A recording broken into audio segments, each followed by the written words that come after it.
A lot of control in the early stages of the game. You've got a Mordekaiser that can do relatively well into the Camille, as we talked about. You've got the Karma who can shove in this Twisted Fate to a reasonable extent. Does struggle with mana at some parts of it, but should be able to keep Scout in check for most points of the game. And you've got a winning bot side of the map here for Wink and ShiauC. So I'm going to be watching to see how EDG, as we already mentioned, eStar love this early game aggression. They contend with it with the current setup that they have. And if they can unlock Scout and Xiaoxiang to actually start using these side lanes, get that tempo in their favor, and then get to the late game where Camille and this Senna can scale to. It does feel a little bit like a race, doesn't it, in this game, where we've got these mid laners that realistically want to be playing around other players. We've got aggressive junglers on either side. And with Xiaoxiang on this Camille as well, there's a lot of potential for either team to snowball if a lead is grabbed. But that's the big question, is who can get an advantage early? Because certainly when Wei's on this Olaf, if he's got a Karma alongside him, if he gets a lead, eStar could just run away with this. There's a lot of here that eStar have the potential to start running away with the game with this. I mean, the Olaf, as you talked about, Wink can also do a lot of work down from the bottom lane on this Ashe. So I'm curious to watch and see how this one plays out, because when you start to look towards that 1 item to 2 item spike, you've got a Karma who's building a lot more of these utility items, so she gets to those items incredibly quickly. Ashe spikes super hard off that Blade of the Rune King. Same with the Olaf. He's going to be super strong when we get to these skirmishes. So I think eStar here, if they can set themselves up for a strong early game, can get into the mid game, get a lot of these early dragons and Rift Heralds and start that snowball rolling. And EDG have to be super careful about that, trying to use Scout as this person who can either shut down those plays before they kick off for eStar, or be used to put out fires with that Destiny, getting across the map and helping out a squad. That would be the big question, is can that Destiny be used proactively, or is it going to be used to stop the plays from eStar? Because those are two very different styles of Destiny, and those are two very different styles of early game as well. We'll have to wait and see what EDG have up their sleeves, but based on their recent performance, it's been feeling good for EDG. 2-0 over LNG, 2-0 over BLG, and then to top it all off, 2-0 over V5. Things have been looking good as Jiejie now gets invaded at level 1. It's just going to be a ward down, so they know exactly what this Lee Sin's going to do to start the game off. And the 2-0 against V5, coming back to your point, was with one of them was with this composition. It was Xiaoxiang and Scout both playing these side lane split pushers, where it was incredibly hard to try and keep up with EDG. So I'm curious to see now how eStar will fend against this as we start to move in towards those later portions of the game. eStar certainly feel like they're on a clock in this game before those side lane pushes just get too strong from EDG. That's going to be the question, is what does eStar do about it? I said before that we could well have a series of push and pull here across the course of these games, because eStar have been known for this early aggression and snowballing for their victories. Although the victories have been few and far between, a lot of it comes off of the back of Wei. He was complimented a lot in spring as well as really one of the driving forces for eStar. And I mean, it was rightly deserved, and even now, he's the one that's kind of setting up a lot of these plays in the early points of the game for eStar. Like, when we talk about eStar having the best early game in the league, the reason is because they've the second highest blood percent in the league at 63%. They are the first in first tower percent at a 68%, and a lot of that is coming off the back of Wei either working through this bottom side of the map, or they're finding fights around these early objectives where they can start to turn them in towards advantages. So expect eStar again off the back of Wei, especially on a pick like Olaf, to start getting aggressive, and you can see it already. ShiauC's trying to get into the jungle. It was a good effort, ShiauC. I like what you're doing with it. And same for you, Wing, but Jiejie does get his grump in the end. So, you know, I like that they're already using and abusing that priority that they had in the bottom lane. Just why not give it a go, right? Exactly, and now you can start to have Wei come in towards this river, pick up the Scuttle Crab for himself, use that priority that Wink and ShiauC will have for the majority of this game, and they can start to get some evasion, get some control down in this bottom side, turn that into dragons. The only thing they have to be careful about, as we talked about, is Scout. When he hears that dragon, or at least sees the dragon started up, he can start making plays towards that top side, knowing that they'll have a man advantage. So it's always going to be, as you said, that push-pull when it comes to the map state. ShiauC makes an attempt in the bottom side, and you can expect that all lane long, because ShiauC, there's a reason that we talk about his Thresh. This is the pick that he realistically made his name on eStar. and you expect him to try and continue that trend, finding those hooks on the bottom side. But Wei has moved down to the bottom side, went for the Scuttle Crab, realizes there's no camps and will have to reset now. My question will be, where is he going to make his way onto the map next? Because we've got Drake spawning in just over a minute's time, and Jiejie going to be taking control of the top half of the map for now. Yeah, and this is just to try and spot out where Wei started. They know, okay, cool, right, he's going to start on his top side with that Grand Prix spawning. So you can imagine that he's going to play up towards this top side. So at the moment, what Jiejie is going to try and do, I'd imagine his path, well, what I'd like to see him do is path down towards his bot side after he gets his reset in here, and then make his way up towards top. You'll be getting there just to scouts a bit. Ooh, oh my goodness, Xiaobai might just get solo killed, forced to flash. Wei is here, but I mean, there's no way that they're going to close the gap onto Xiaoxiang. He is playing the Camille, so really nice stuff out of Xiaoxiang in the top side. Wink's in trouble, might actually go down here. Play comes out, there's a route onto both players. Senna is not meant to be this early game carry, but they're doing it. Hope pulled back in though. Xiaoxiang got a kill in the meantime as Wink goes down, and it's all going the way of EDG. Hope surviving still, using that heal, keeping himself safe, gets into the brush, but he's taken down by ShiauC in the end. Meiko can't answer for the kill. No, Meiko's going to back away, but you said it, EDG picked up 2 kills for 1, and it was before any of these Destinies and anything got used. It did burn the TP from Scout though, who went up towards that top lane to get involved in that play.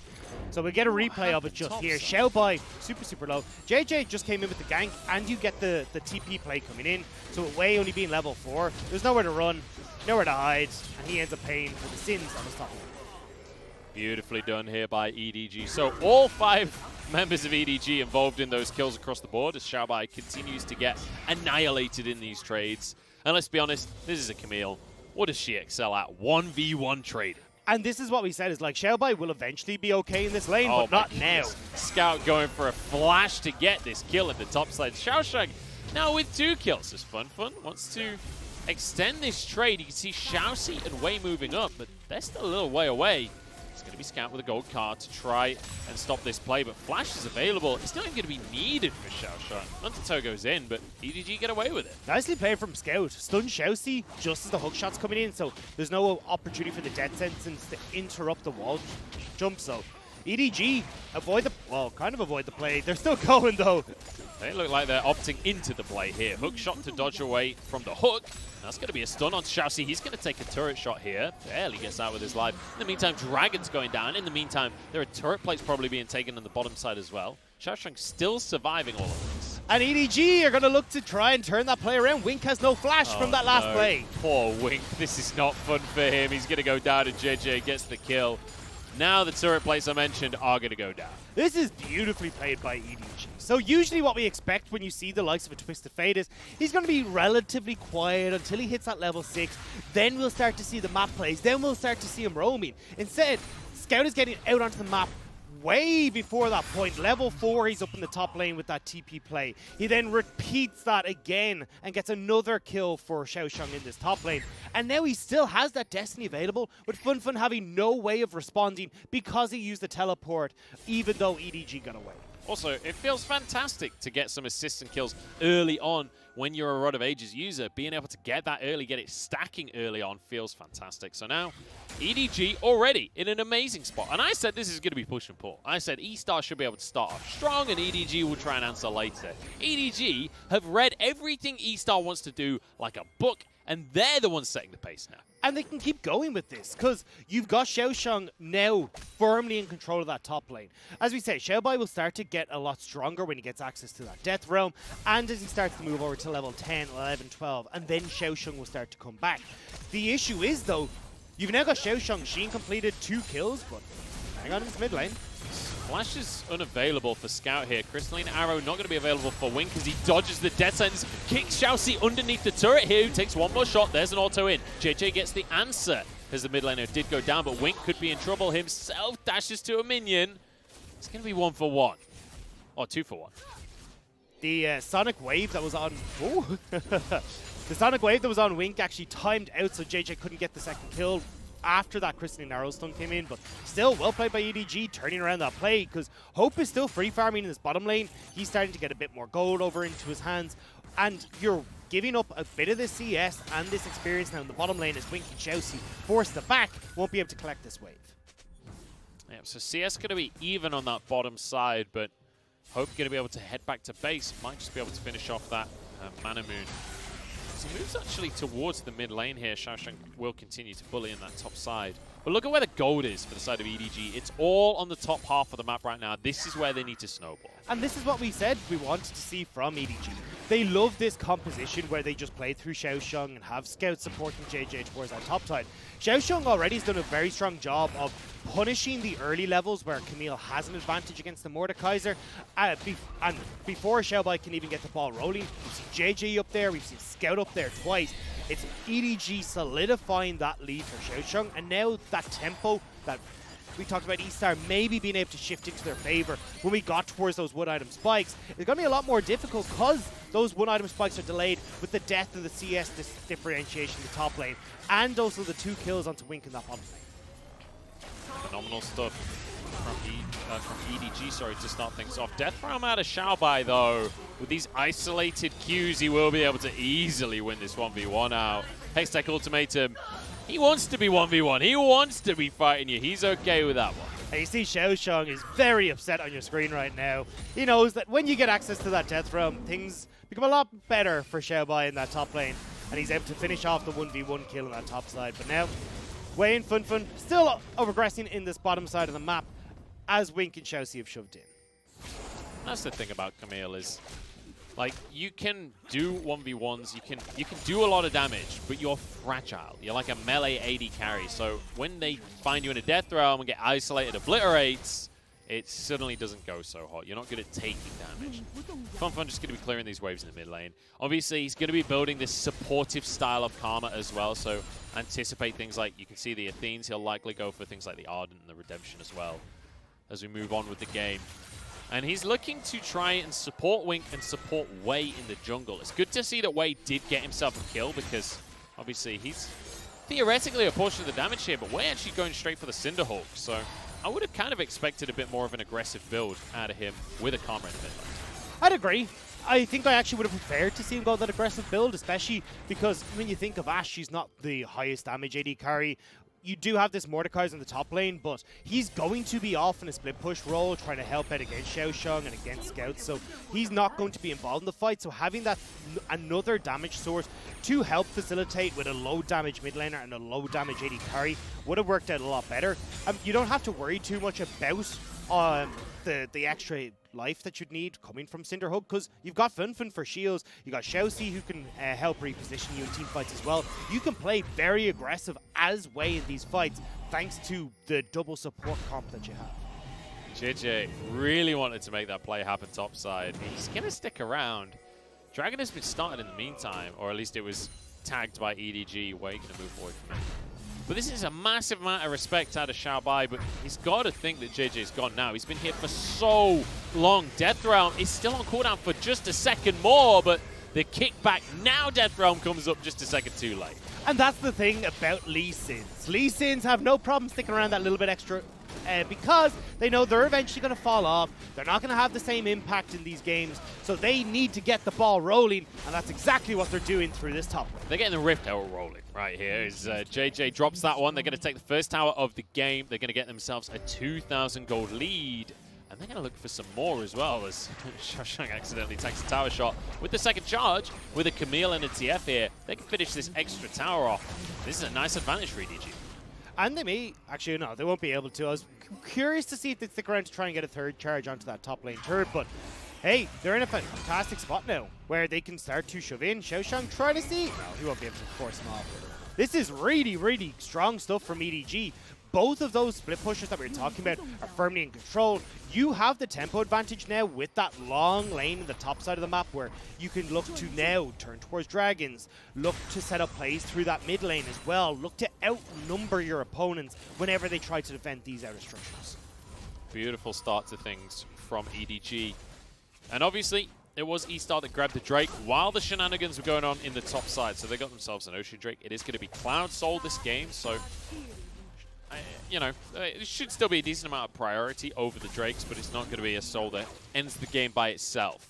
Still though, just pretty nice when you look at both these sides. So obviously, just getting a couple of clouds lined up for the likes of Scout, more access to your Destiny, more ways to play through the side lane. And then when you look over at eStar side, well, Karma, she's got Mantra up all the damn time. When you look at Wei as well, that extra speed up from Ragnarok is super good. You have this extra movement speed now to get into fights. So definitely eStar, I think, will be trying to prioritize that, whereas EDG would just love to get some of these Cloud Souls. That 10% CDR would work wonders for every one of their cards. EDG looking to push the tempo a little bit here. Wei going to grab his red buff, but it's a good amount of warding coming out. So Wei would look to clear some of this. Fenfen going to be stunned. Arrow goes wide as everybody just jumps straight on towards this Karma. Kick comes out. Dawn's Shadow not even needed there, but it's shields across the team now as they continue the fray. Wink going to be knocked up by the Dredge line, but it's Meiko that has the stopwatch to keep himself safe. Xiaoxiang in the backside in the death realm right now, but it's ShiauC having to run away as his way. Xiaoxiang gets out with his life. Jiejie's not done chasing just yet as Wink has to flash out of the play. EDG just dominating the team fight. And Jiejie's still looking for more, but he will be forced to back away. Easy pickings from EDG. Such a good setup from themselves to make sure that they're able to get the pick on towards Fenfen. And by the time the Enchanted Crystal Arrow that missed and then Wink and ShiauC show up, there's just nothing left, and EDG are able to win it. Beautiful stuff here from EDG. This is the kind of play that we wanted out of them all split long. This is what we were waiting for, and it has really been towards the end of the split. We've got to see a bit more out of this organization, a bit more out of this squad. It feels like Scout especially has really come alive in these last few series. Exactly, and it's heartbreaking when you look at EDG because although they're performing super well now, as you talked about, Scout looking great, Hope is starting to look good as he does touch away from that. Xiaoxiang really stepping up in these side lanes with the picks like the Camille that EDG have been favoring. But this is an organization that is such a decorated history when you look at like 5 domestic championships, 1 MSI championship. The last year was the first time in the organization's history they didn't make Worlds. This is the first time they haven't made playoffs. Like, it feels like it is a downward slump for EDG, but we are hopeful when we see them with performances like this and that we've seen over the last 5 series. Yeah, it's hopeful for next year of what can be to come here for EDG. As Hope and Meiko now trying to defend in the mid lane because Herald's been dropped and eStar grouping is 5. They want to make something happen. They want to find an opportunity for themselves here. Root comes down onto Fenfen though. That could be an opportunity as Jiejie trying to find a way in. Scout on the side of the plate as well. They're going to go in with a Hextech ultimate. Wink is already gone and Xiaoxiang flashes out for his life. Jiejie is large in this game, let me tell you. That's going to be a kill for Xiaoxiang. Fenfen and Xiaobai just left wondering what happened.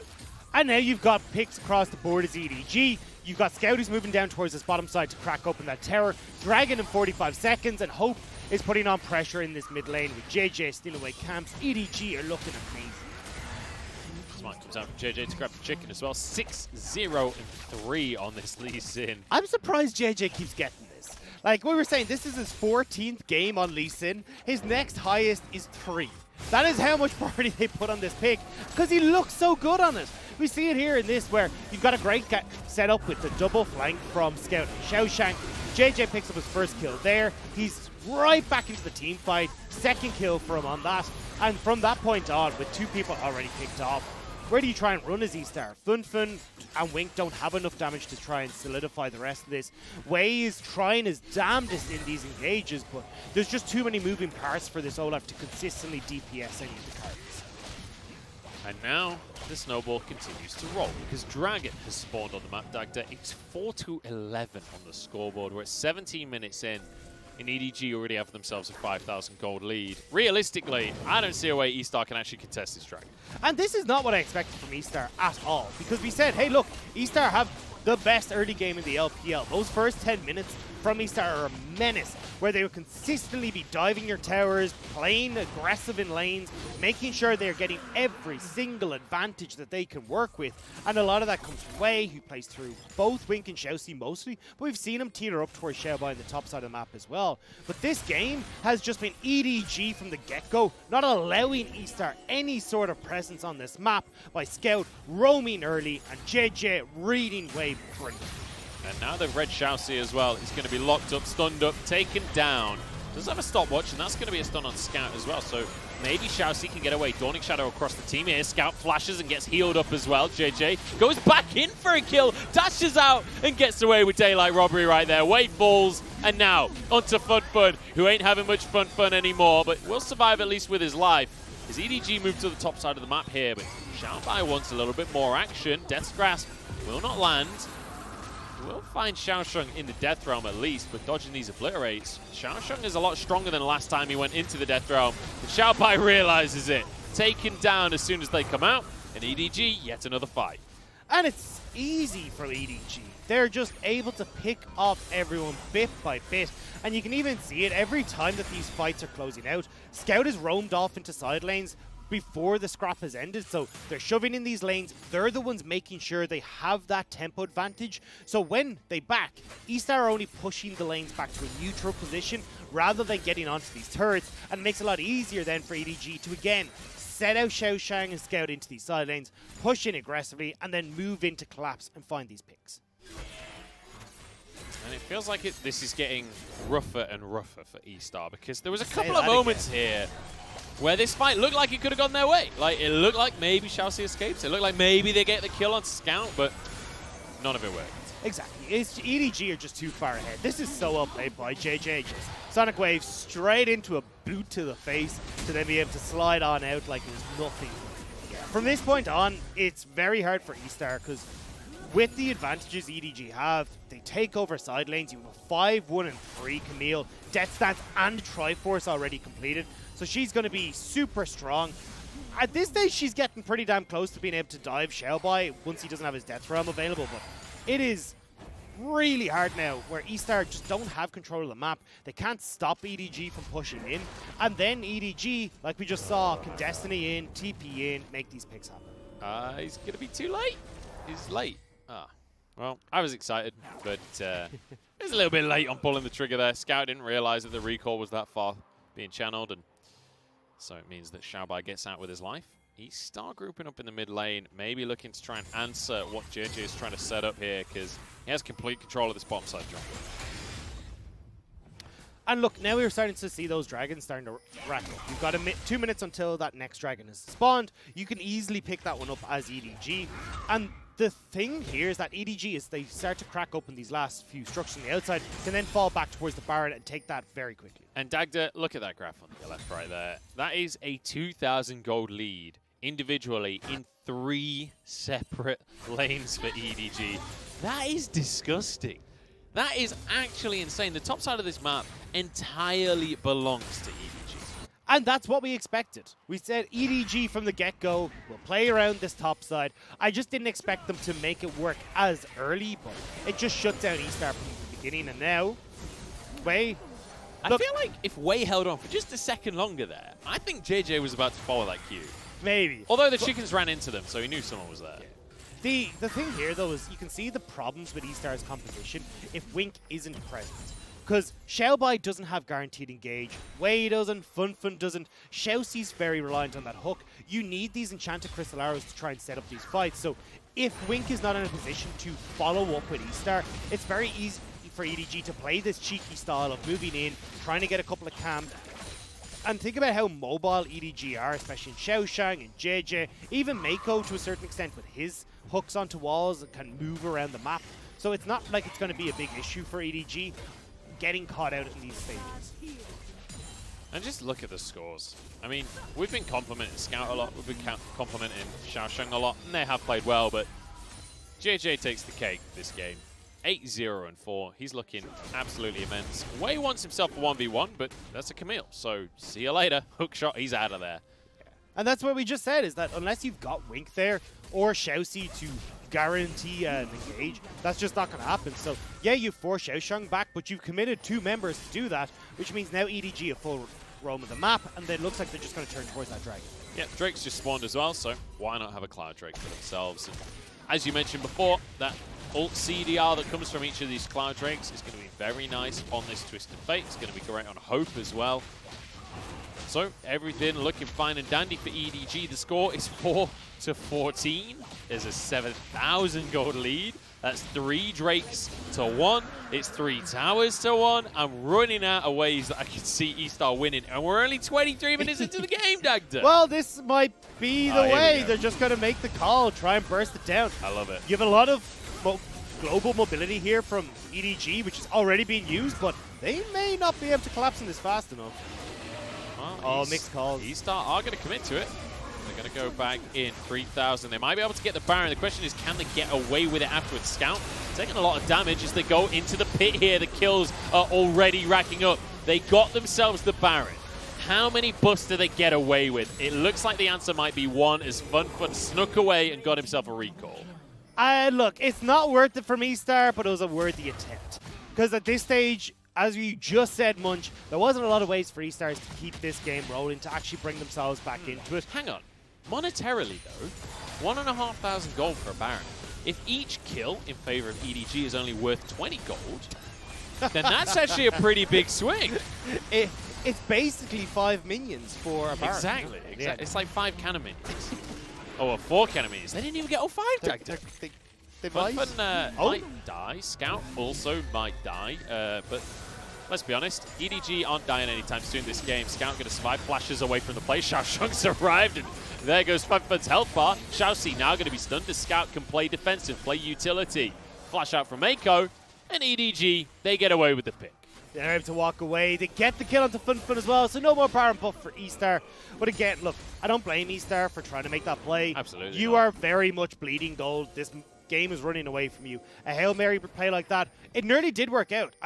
Maybe if they'd actually just committed fully rather than this kind of back and forth, they could have burst it out with a few more members. But honestly, at this stage, that's kind of the only play left that maybe could scrape you back into this game. Yeah, it's one of those things where, you know, you're this far behind. You're a composition that it's not actually going to do that well in the late game anyway.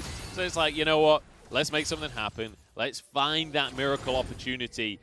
Maybe they mess up while they're trying to check this. And you can even see Xiaobai has his wits about him. He's like, right, let's take Jiejie out so that we can't get the smite coming in. I did get a little bit worried about how low it went before we saw the smite come through from Wei, but yeah, look, there's just way too much burst. Xiaoxiang gets straight in onto Wink. He goes down. Xiaoxiang's quick to follow as... Oh no, ShiauC. That was it. That was the chance. Hope is still in trouble, but he does have flash, so he's not that in trouble, is he? And, well, ShiauC, that was not the hook. He tried to do the predict. He knew Hope had flash. I was expecting Hope to go over the wall, but instead, ShiauC, it's a swing and a miss. And look, I play a lot of Thresh. I saw the play. I know what he was going for, but unfortunately just not the way that it works out. I mean, there's another pick now onto Wink here. He's going to go down. Meiko grabbing that kill for himself. Xiaobai pulls Meiko into the death realm. This is the classic Mordekaiser, right? When you realize that the game's basically over, see if you can pay the KDA by taking a 1v1 with this support. I see what you're doing, Xiaobai. It's not going to pay off, though. He's got a team with it. And it's going to be Xiaobai that goes down in the end. And now EDG can look to crack open this space. You've only got Fenfen, Wei, and ShiauC left. You've got a little bit of wave clear on Fenfen. Maybe he can stop these waves from coming in, but I'd imagine EDG are going to start splitting out. You can see Scout TPing in towards the bottom lane. They want to spread as much pressure across these lanes to stop Fenfen from defending. Yeah, and the fact that eStar basically can't, they couldn't 5v3 right now, so why not take 2 towers at the same time, right? Because it's not like eStar can do out about it. That's 2 open inhibs now. Perfect opportunity for EDG to reset, spend some of this gold, get back on the map for that 4th Drake for them. Wink, try to see if he can maybe spot out something here. Looking for Scout, doesn't have any hard CC, so Destiny is just going to get Scout out of there. No enchanted Crystal Arrow, no hook, no problems for Scout as he gets away from that play. And hey, look, you've got a Rabadon's Death Cap that I'm sure is going to be completed by Scout now once he backs. You've already got 2 Cloud Souls, which means that Destiny's on a pretty short cooldown, to be perfectly honest. Yeah. And yeah, EDG 21-4. It's so sad, Dagda. This is such a great looking team. Why is this team not in playoffs? You know, like, they just got this together just like 1 week earlier. So they'd be in playoffs right now. Actually, Arrow coming out here. Xiaoxiang is fine. He's Camille. He's still got flash. I think he actually just completely gets away with this one. Flashes out. Wink is going for the solo dive. Not the best decision I've ever seen made in League of Legends. He's now 0-7. You know, He wanted a kill. I can relate. He's only worth 50 gold. Why not, you know? Yeah. Hey, look, Cloud Soul is here for EDG. And, yeah, this is kind of close now. But this is the thing, all right? So come back to EDG not a playoffs, Let's talk EDG. If you actually look at when they picked up their wins, right? Because they're 7 and 8 right now. In their last, not including this, in their last 5 series, they have picked up 4 of those wins even, sorry. So it's only been at the end of the split where we've actually seen EDG start to get together, which is why it's so heartbreaking that they couldn't push it over the line, where they ended up losing to BLG, then they couldn't rack up the wins that they needed. Because this is a team that right now looks like a playoff contender. Oh. The issue is that in the rest of the games that they played, out of all their other series, they could only pick up 3 wins against OMG, Sunny, and Rogue Warriors at the start of the split. If they'd managed to pick up wins against like DMO or any of these teams that are sitting a little bit further down, LGD, yeah, they might have been able to push it over the line, but unfortunately for them, they just couldn't quite get there. It's been a rough split for EDG, and just think like this version of the team, if EDG playing at this level of form, I could see them taking on FPX, WE, LGD, Victory 5, these teams in playoffs. I mean, they literally just beat Victory 5. So I know a lot of people in chat probably flame me now for saying that, because I know a lot of people just love Victory 5, but EDG did beat Victory 5. That is just results-based analysis right there. Like, this team could have done so well in playoffs. It's just too little too late. But this is the thing whenever we talk about, oh, well, you know, they've only dropped a game. It's only the start of the split. This is what I keep harping on about every single time, is that every win counts. Yep. If EDG win this game, they're on 8 and 8. If they had picked up one more win, they would have been matching the likes of FPX, LGD. They're all sitting on 9 wins. And they could have been going to playoff. And this is why when you look at the start of the split, these wins actually do matter when we get to the very end. Single round robin, every single series matters. Way wants to get into this pit, steal the Baron. I don't think that's happening though. Jiejie gets that one for himself. The Hextech ultimatum is there, and it means it's a kill on top of the Baron. Now on to ShiauC. Play back. ShiauC trying to keep his team safe, but I don't know if there is any safety against this squad anymore. Xiaobai desperately trying to finish off Meiko. Meiko's not even running away. He knows he's safe. And Scout's already in the base. He's just setting things up, prime and ready. He's going to be able to knock down 3 hits. He's looking for beer and a pizza in Simpsons, Dagda. He knows it's time for home. He knows he wants to finish the series off ASAP. Gets in, clears the inhibs. With this Baron, they won't need a 3rd inhib. No, they won't. They'll be able to get this one for themselves. Keep away has been played with Fenfen.